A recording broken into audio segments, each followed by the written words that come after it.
Harry Potter and the Deathly Hallows Part 2. Harry Potter, come to subscribe. Clickiamus. Hey guys, welcome back to AsArt with Nick and John. So kind of sad, but excited. We're wrapping out our Harry Potter series, but at the same time, oh my gosh, what a fun run it's been to revisit these. And oh my gosh, how good this last movie looks. Dude. Come on, like, they walk back into Gringotts at the beginning. Like, that whole, like, action. This movie's so action-packed. Like, there's so many big things going on. Visual effects shots, like... And they don't cut out. I mean, they included. It's like Return of the King. Sorry, Lord of the Rings. It's like Return of the King, where they included every single shot imaginable. I mean, they did not skimp on anything for this. And they were still missing so much from the books. Isn't it crazy? Split it into 2 movies and still so much. But everything they put in there, meaningful. There's no just. You know what's I think the coolest thing is they split this book, and you always worry like.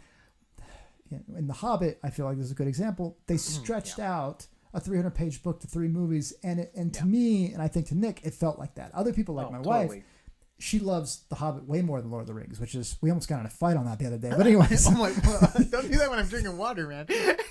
Yeah. Here, they split this book, which, every movie's been 1 book. They split it into 2, but you don't feel like there's any flash without substance. There's no just filler material. Everything serves a purpose, and everything is really, really solid, too. Mm-hmm. Really is. So let's just go through it from the movie. We'll just kind of go from beginning to end, talking about different shots. We're starting off in Gringotts. We have the Invisibility Cloak back. Oh my gosh. Like, how cool is that? Just to see it with a different perspective and stuff like that. Yeah, it's just fun revisiting those themes. Like, obviously in the last one, we had Dobby, who we hadn't seen in the movies in a while. And here we get to see the Invisibility Cloak again. You were saying, like, kind of a different perspective on it, yeah? Yeah, 100%. Is that Warwick Davis? Yeah, so Warwick Davis, you guys, if you don't know Warwick Davis, he was Willow, he was Wicket the Ewok, and that's him. That's the Goblin. Yeah, the Goblin that's taking him into he's also the teacher too, right? Flitwick. Yeah, he's definitely in the movie. He appears a few times. But yeah, that's definitely Warwick Davis. I mean, you could tell when it's him. Even like his movement too, huh? Like after sure. seeing like his movement in all of the different films and stuff, it's like, dude. I mean, honestly, he's been in so many. He was in Episode 1. Aside from Harrison Ford, he's been in the most movies with George Lucas. Affiliated with George Lucas, and he's a really. I mean, you talk about a really solid career of solid movies. That's awesome. Been in a lot of stuff. Originally in the 3rd film too, like they were like, we don't really have a part for you, but you can make like a guest appearance, because in the first 2 he is like has his old white hair and like a beard, and like scraggly and stuff, and then the director for the 3rd one was like, no, we're gonna do a different spin, and that's when he gave him the mustache and the bowl cap. And they actually like made him a character in the movie. It was just like that's so cool. But anyways, it was so much fun to see him, and then that dragon. Oh my gosh. Witcher, pick up your dragon game, man. Harry Potter's beating your dragon. And The Hobbit, pick up your dragon. The Hobbit came with, and obviously this is a completely different type of dragon than those other 2, but I just thought such a cool look for a dragon. It's kind of like this really pale because it's been in there so long. It looks so cool, and the animation on it is solid. I mean, it's a really cool looking dragon. Oh, the textures look fantastic on it too. Oh yeah. I mean, you can see the piercing. You can see the translucency is just totally amazing. Yeah, the lighting was fantastic. The subsurface scattering was amazing on it too, with the wind. And by the way, what a fun mine car ride too, going down there. Did you think they had a ride in mind at Universal when they shot that? Oh wow. It was so fun though. I'm like, oh my gosh. I mean, this is like if you kick Indiana Jones and the Temple of Doom to 11 and you want to just really make it fun. It was so fun. And again, they going through waterfalls and fun stuff like that. Yeah. Oh, so much fun. Yeah. I believe it belongs in an amusement park. Oh yeah, it is. It's in Florida. Is it? I didn't know the bank itself with the dragon on top. Do they have a ride in Florida? Yeah. They like escape so cool. Gringotts or whatever. Something like that. How cool. Haven't been on it, heard about it. I gotta go to Florida to try it. So the multiplying spell. Do you think they just wrote like a script for that with objects and just multiply? Or you think it was like hand animated or?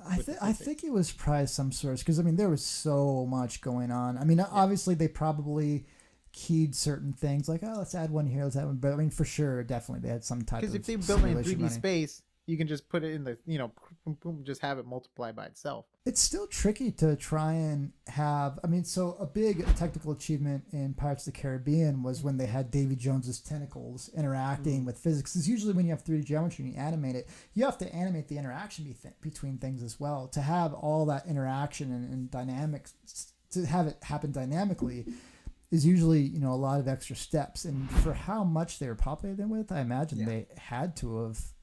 It had to be something, right? Yeah. Some kind of script or code. And I'm 99% sure this is Industrial Light and Magic doing a lot of this stuff. So they probably have the technology. Right. I might be wrong, but I mean, who else would Warner Brothers use? I mean, obviously from or at least maybe not obviously, but movies these days, a lot of shots will be farmed out to small little that's true. not mom and pop shops, but smaller studios, and then they'll have some of the main effects on big studios. And even Lord of the Rings, when they had Weta to do all that stuff, they still had other shops working on stuff. But like Avengers was that way too. Industrial Light and Magic, I think, did a lot of the Iron Man War Machine stuff, where Weta is very good with like the subsurface scattering stuff. So they did like the Hulk and other kind of 3D where it's like more realistic kind of stuff. So yeah, so even in the same shots, they'll create assets separately. I mean, I don't know all the breakdowns, but I imagine that.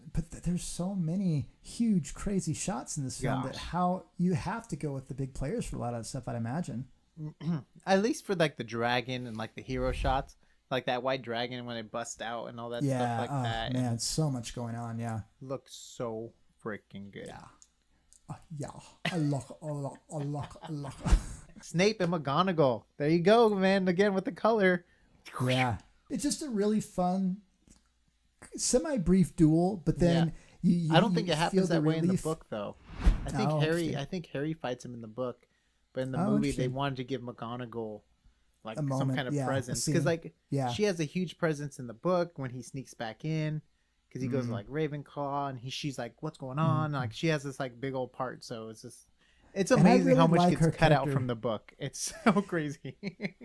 And yet, I mean, it is there's a bummer so much going on. So much gets cut off, but at the same time, it doesn't feel like a moment's wasted in these films. No, but I mean, and then there's some stuff for film that stuff that's supposed to stay in books and stuff that's supposed to be in film. You know what I mean? Like, because like even in like Lord of the Rings, if they leave all the songs and like detailed stuff, like we'll never get through these movies, man.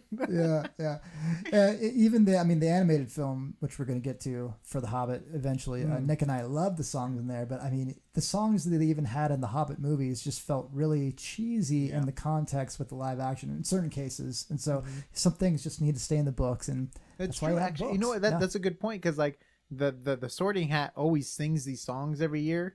And they're like, and this and this and this and this, and then but that's not in the movies, and they're but like, because like sometimes it's just it's not a musical. Like sometimes it's better off translating. It's just like Monty Python on Holy Grail, and I just feel like I want to sing. No, stop that. No, none of that. That's not gonna happen. Sing. But yeah, I mean, I'm glad they gave her a moment in the films, because she's a great character. She's a great actress. I always like her role. So for her to get that with Snape was kind of cool. But it's cool in story context too, because they go from like cheering and happiness, and then immediately you get this oppression of like, oh my gosh, and it just goes downhill from there.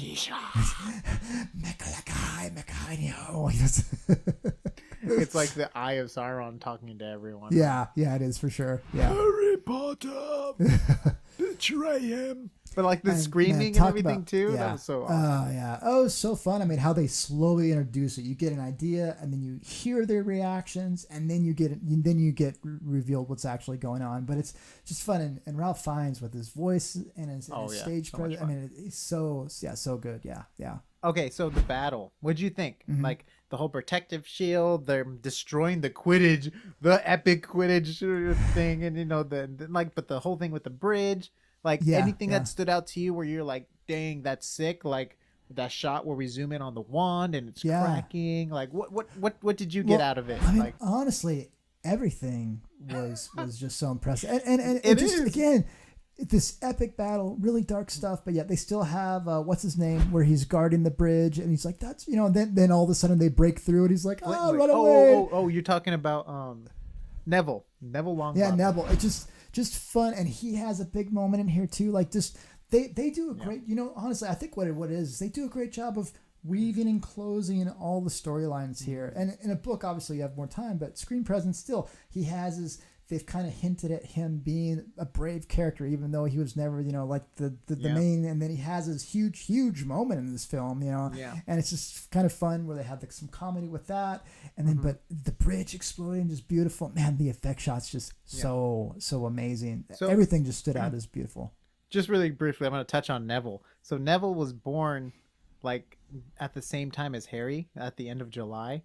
So the prophecy was meant for either him or Harry, because both of his parents were part of the Order of the Phoenix, and they both stood up against Voldemort and stuff. So it was just depending on which one Voldemort thought it was, and because like the way Wormtail told the prophecy and stuff like that, he went after Harry. So therefore, it was Harry's path, but it also could have been Neville. Like it was like it was set up so it could have went either way with the path and stuff. So yeah, and that's why like Neville has that connection where he finally gets that moment, because he's part of like the prophecy too, kind of, you know, like because he was either him or Harry kind of thing. So really, I mean, and this is something that maybe in the books is covered more, and obviously I haven't seen these movies a huge amount of times, but to me, like the only thing that made Harry special was his mom casting that spell on him, and that's why Voldemort couldn't kill him. And that's where they kind of merged there's a little bit of Voldemort's soul. So Harry isn't this is going deep into Harry Potter lore, but this is going off visual effects. But if you want more Harry Potter theories and stuff, please comment down below and let us know, because I can go all day. But really briefly, because John asked this question, I feel like I have to answer it. It's going to bug me. I feel like crazy. So the reason why, obviously he was special because of the thing, but Dumbledore made him grow up with the Dursleys, because like he didn't want him to grow up with wealth and fame and kind of get a big head and stuff. So his whole thing was to train him to not want power. And that's kind of like the reason why Professor Lockhart, the one in the second movie, I believe maybe he even brought him into the school to show him like, you don't want to be big headed. You'll end up like him. You want to be modest, and you know what I mean? So it's like, you know, Dumbledore's so, I don't want to say evil, but he wanted to so badly, I think, destroy Voldemort, that he took and like molded Harry's life to be the perfect person to defeat Dumbledore. Because like everything was so planned. Like think about it in the first movie, like setting up 3 or 4, 5 easy tasks. I think it's actually 7 tasks. We talked about the number 7 in the last one. They're like the easiest tasks that first years can get through to get to the stone, but really he was just testing Harry's bravery, you know, if he's gonna be able to stand up to Voldemort. And the whole thing was like, the reason why he had the stone was because he didn't want the stone. He didn't want power. That's so right. If he was, so that's why at the end when he ends up, so he ends up with the most powerful wand, the stone, and the cloak. But since he doesn't desire power, he just like breaks the wand. He just doesn't care. You know what I mean? Like he doesn't have that greed for it. And Dumbledore's whole thing was like, because you didn't have that or want that, that's why you're the perfect choice for this.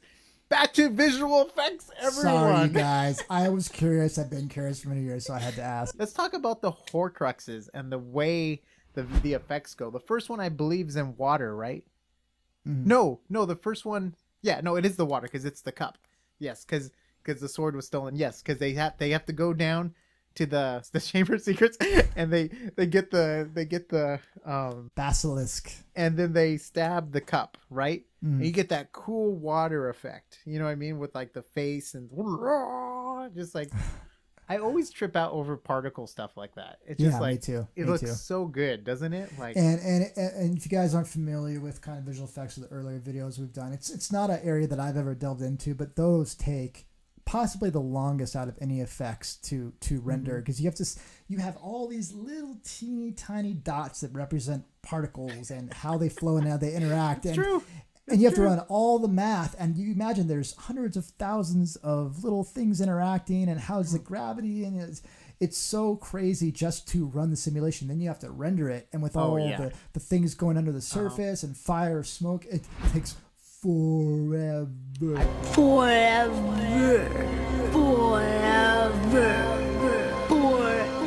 remember the first time I did that with RealFlow. I created a I created like a box Mhm. and I dropped water into it and just being like, wow, this is so and cool. real flow is considered very fast, and it still takes forever. Like Houdini, real flow, stuff like that. Those are the software applications that people sometimes use for that stuff. It's beautiful. That's I think why you and I love it so much, is we can appreciate not just how good it looks, but how much work went into that stuff as well. Oh yeah, totally. At least from a general and then understanding. like what's the next one? The fire, right? With the diadem. Oh my gosh, that whole first of all, he does that spell where you can't control the fire, and then Ryan started the fire anyway. Office, which is also a song, anyways.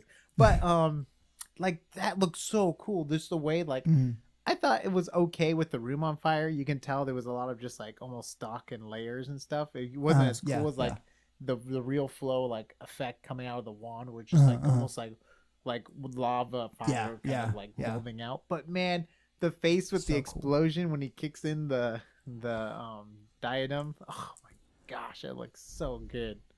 It looks so good. And again, everything, and this is a long while back, and they still hold up completely, which is amazing. Because I go back, and so right now we're in early 2020, and they went back and this is game talk for just a second. But they remastered a game that came out that when it came out, I was just like, games can't look any better. It's Final Fantasy VII, if you guys are.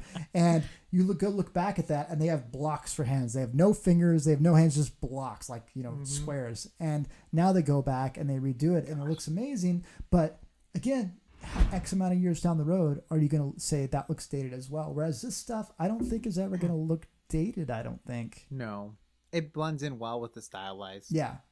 It's like Jurassic Park. Sometimes you just get some effects that just don't look dated. I mean, and there's probably some stuff like on the broomsticks and stuff where it's like, your eye will start to catch certain things. Where like oh my gosh, like the battleground. I love how there's just random people just like moving their wands. That's like one of my favorite things, because like they're probably like, there's something in the sky. They're like running around, especially the shot after Aberforth does like his like awesome thing to push back Dementors or whatever, and then all the kids just like run and skip, and they're like, like it looks like they're hitting something. I'm just like, that must have been like so much fun. You know what I mean? Like it's like, but like even in crazy action movies, sometimes they're just like people swinging like 5 feet away because of the angle of the camera. You know what I mean? Like, that's the most notorious thing, and we saw that when Ron and Harry were in the spider tunnel in the earlier movie, where they're just swinging at blank stuff, and we'll fill it in later. You know, that type of stuff tends to not hold together well. But I mean, this stuff, only weirdos like us would point it out and talk about it. I mean, I think a lot of people can tell when okay, they added that in later on. You know, that's not there, and you can tell they're not making the eye contact. But yeah, it's you know what's funny? I'm just not a fan of stuff like that, of like giving them a task to get across the battleground, and trying to do the thing where it's like, you know, boom, and like they hide behind the bell and stuff like that. Like from a storytelling perspective, I'm just like, like, you know. And then it's so funny because then we see 1917. And the way they follow people around, like, you know what I mean? Like, but I'm just saying, like, you know, it's just, that's true. I don't know. Like, I get it. And I get it's like supposed to be chaotic and stuff like that. But like one of the movies that I think did the best job when it comes to like chaotic violence is Saving Private Ryan. Like, you know, like if you talk about like chaos on a beach, but you still follow a story, like, oh my gosh, like that was really the establishing movie for that genre, really. For this is how you do a modern war movie. This is how you don't kind of glorify battle, but you show the heroism. And that was, man, that used to be, and that movie, if you guys haven't seen that or haven't seen it in a long time, that movie sounds absolutely amazing. That used to be when people used to come visit me when I was in undergraduate school, like when they wanted to see a movie on the home theater, that's what I would demo. Either that or episode 1, but usually that first 30 minutes.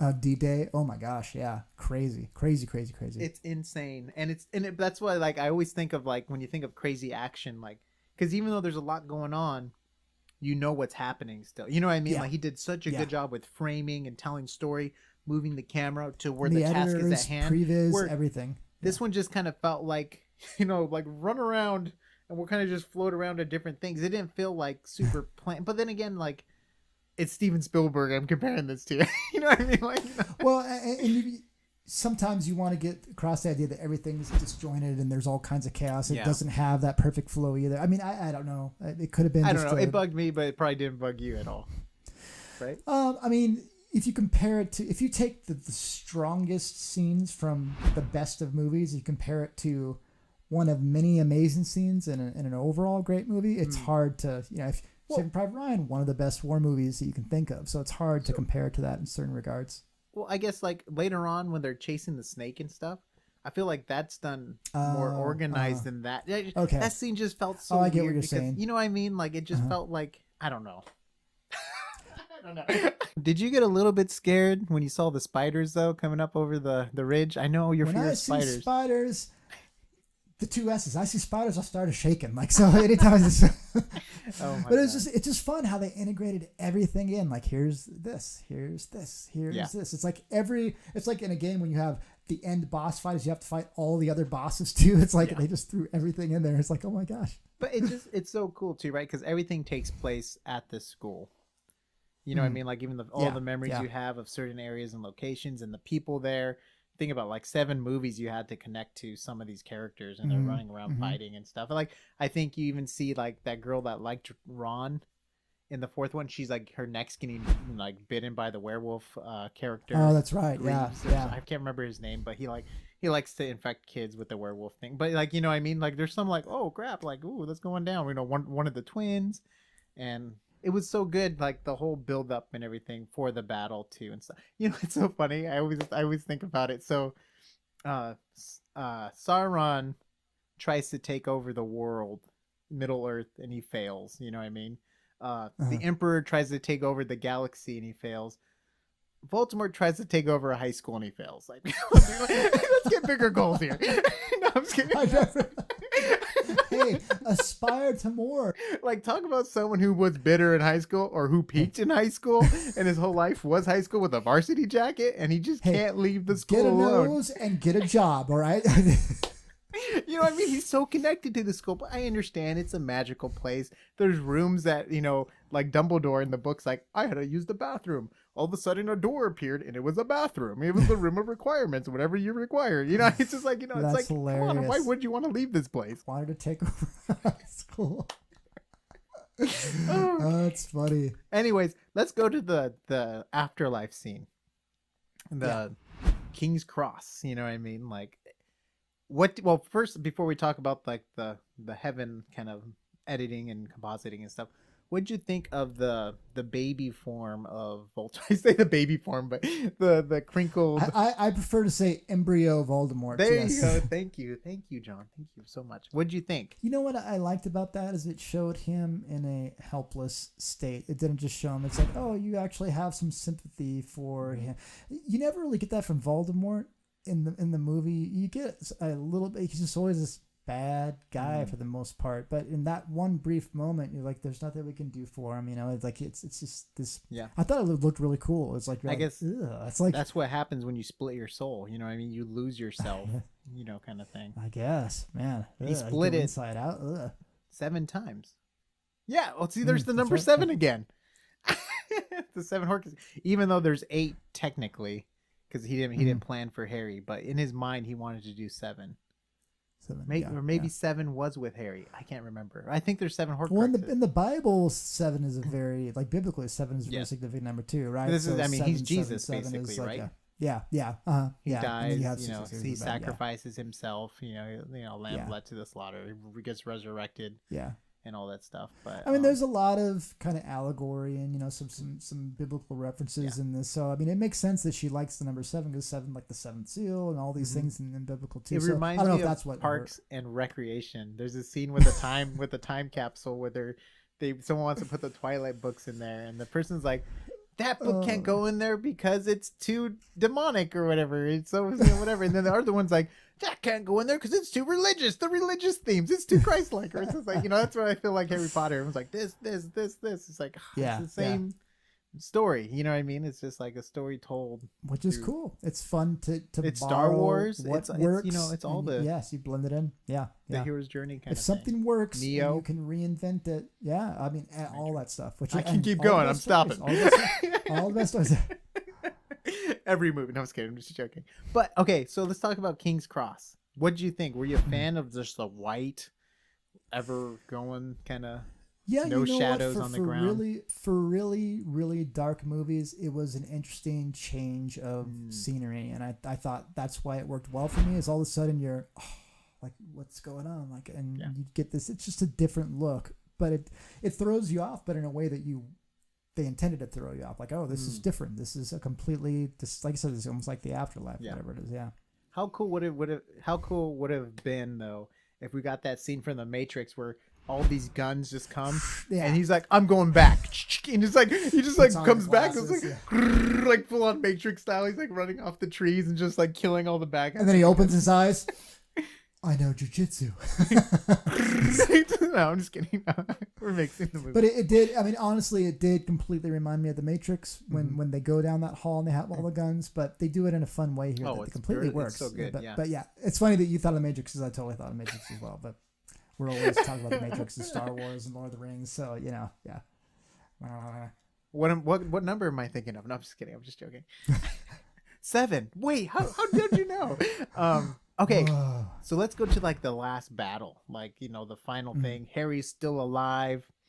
Voldemort's like falling apart. He's pissed. He's like, oh no, keep the snake with me. And there were, you know, I thought it was beautifully done, the effects and everything. I just don't understand why he did the choking thing. And he's like slapping him. And like, it's just like, there were so many times for him to just like knife him, like Harry. And just like, I just like that he slapped him. I don't know why. I was so entertained.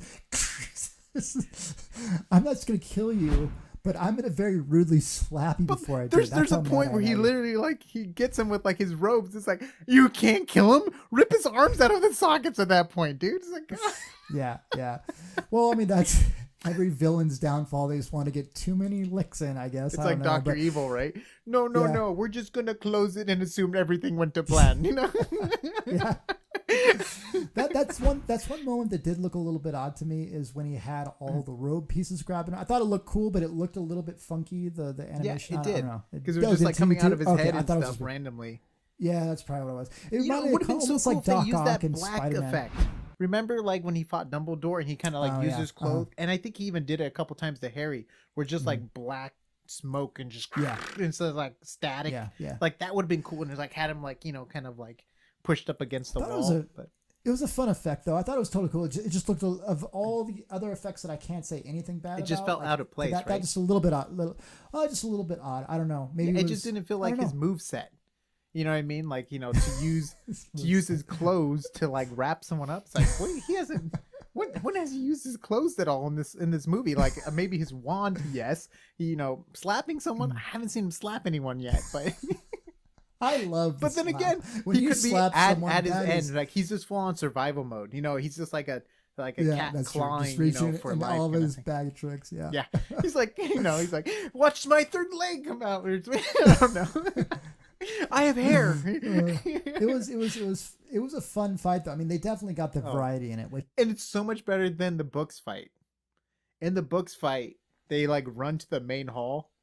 Or it takes place in the main hall or something, like where they have their lunch and stuff, and he's in a circle, and Harry's like, I know why the wand doesn't work, and you'll never know why. And Harry's like, what? Really? What? And then they have the thing, and then he destroys him there, kind of thing. So it's not like, they're flying, even though those are cool shots when their face morphs together, and they're flying around, hitting stuff. Like, it's really cool. And the whole ending at the end, like the whole like, shh, and then the snake, poof. And we see slow motion smoke with the Voldemort, you know. That's cool. And I like the change of scenery. I like certain parts of the battle are very isolated. It's just he and him in a hall, no music. You just hear the echoes, and then other parts are in front of everybody. It's just a really, they kept it. You know what? They didn't just linger on their effect and their environment. They kept it moving to where it didn't get stale at all, which I thought was great. It was. I can't think of any way they could have ended the movies better. It wrapped up everything beautifully. There was no loose ends that you wondered about. I mean, sure enough that maybe you want to go read the book for all the extra content. Yeah. But out of what you got in all the movies, I can't think of any really loose. It was a complete Can you think of experience. anything?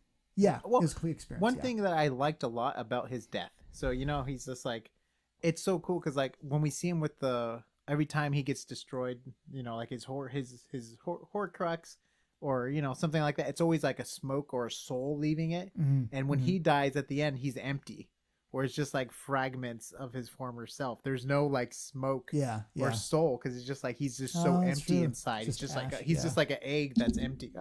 He's just an egg that's just empty and his shells just like float up. What I thought was just, I don't know if it's meant to be that way or anything like that, but now that I was looking at the visual effects, I'm like, oh, smoke effect, fire effect, his face, and all of a sudden it's like at the end he just kind of disintegrates, and I'm like, ash almost, because there's nothing left because he split his soul so many times. You know what I mean? It's like he had nothing. Yeah, he had nothing. Yeah. The only thing that kind of caught me in that scene is, Harry, killed your parents, killed a lot of friends, but he just smiles and looks like he just won the circus carnival when Voldemort is just disintegrating him. Like he's just like, yeah. It's like he's not in wonder, or he's not like a remorse whatsoever, which I guess at that point you would feel, but it's not like even like a hate thing. He's just like, yeah, I got you. I mean, I guess you're just destroying evil at that point, right? Yeah, I guess. Yeah. I mean, because they didn't really embody him with much more character other than he's just the bad guy. He looks like a snake, in the books has red eyes, and there's not much more to him other than he's just a bad guy. I mean, I think Ralph Fiennes did a good job of giving him that embodiment, but at the same time, they didn't give him much more. You're right. You're just destroying evil, I guess. Yeah. Yeah. I mean, I guess he was a person, but he's a person who split his soul so many times. Like, he went too far where there's no going back for him kind of thing, I think. He did the Anakin. He killed the younglings, except he split himself. Oh my gosh, so Anakin. Let's not jump to Star Wars. Yeah. So any criticisms of this movie, really? I can't really think of any, other than like that one scene that always bugged me, like where the camera movement just kind of felt all over the place. There's a lot of cool stuff I chose not to talk about with like the Snape and like the whole backstory, like, telling his story, because we kind of covered that effect in the Half-Blood Prince, because it's kind of like that same, like you're doing the ink droplet and stuff like that, which is really cool. But yeah, I mean, you can tell. I'm curious what the budget was for these last two films, but man, very heavy with the visual effects and well worth it. Yeah. It's just like it paid off. Just like Return of the King, very heavy on the visual effects, paid off well worth it too. You know what I mean? It's just like big explosive battles. And while I loved Return of the King, I felt like that movie ended like 7 times. Whereas here, you get the kind of, what is it, the epilogue where you get, then when they're older, oh my gosh, they look so funny. That's a little bit funky, but it gives you closure. It is a little bit funny though. But at least we don't see him getting buried. Like in the grave, like he's old. Like Lord of the Rings is like every stage of their life after that. It's like my 35th birthday, my 36th. It's like, gosh, I remember even in the theater, people were just like, oh my god, like people like, it ends and you're almost teary-eyed. You're like, oh my gosh, you go through it again and you go through this, and then like he leaves on the boat. You're like, okay, oh wait, oh Sam, okay. But it's funny. I thought it was actually going to end again after that because, and we'll get off this right away because this is not Harry Potter, but in Lord of the Rings, they go back to the Shire and Saruman is there in the books. The purge of the Shire. They purge him. Originally, I think they were going to do that, but it just didn't fit the pacing of the story because it's like, it's ended. Back to Harry Potter. Great job. Great visual effects. We did all 8 films. All 8 films. I wish I can fit them. Maybe I can fit them all right here. It's just really, really fun to go through these movies. One, for the evolution of the effects and the special effects, but honestly, they're just such good stories, especially like, after you get the first couple. 15 years? This whole story was arc? Really or that long? Like that? I mean, the first one came out the same year as The Fellowship, 2000. Yeah. And I think the last one was 2015 maybe or something like that. Yeah. And again, I think one of the biggest achievements to me with the Deathly Hallows movies is that they split that one book into 2 installments, and it hit all the beats, and it didn't feel overdrawn out like the Hobbit movies. So to me, that's a big achievement when you can. On the Hobbit. Yeah, but I mean, to me, that's a big achievement when you can do that and have everything just fit perfectly and wrap up everything. So you guys, hopefully you've been enjoying this whole series. If you haven't seen the other videos, go back, take a look. We have some fun going through. This is probably my favorite video series we've done so far. So really, really fun stuff. We're going to be kicking off. We've already been throwing our ideas on next movie series, other movies, just one-off movies we want to talk about. And we're doing all kinds of other stuff as well, between the deepfakes and all the other things we want to do. I mean, we're getting into documentaries as well as with the Last Dance and the basketball and the NBA and stuff. So check out AsArt.space for all the audio and video links. Check out the YouTube channel, subscribe. Please keep checking us out, and we'll see you on the next AsArt.